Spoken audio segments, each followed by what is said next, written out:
I am an artist. I can always create more. I can be sitting in a train. We could be traveling between countries. I can be in an airplane. I can be sitting outside an Airbnb on the balcony. I could be anywhere and I could whip out my portable kit and I can just start making these.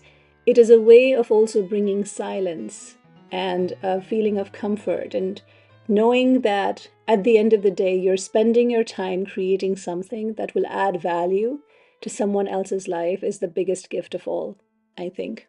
I kept it simple. I kept it easy. I did do a little bit of line drawing on some of the watercoloring because, again, it's a very little canvas that I get to experiment with, that I get to. And when you have a limited amount of supplies, I think it makes you more creative. It generates more ideas, and you want to try to do it different. So I had packed around 300 of these little watercolor paper swatches with me, and I came back home empty handed. So I handed out 188 of these little tangible tokens of appreciation and kindness and gratitude to strangers across 3 different countries in Europe. And my daughter handed out the rest.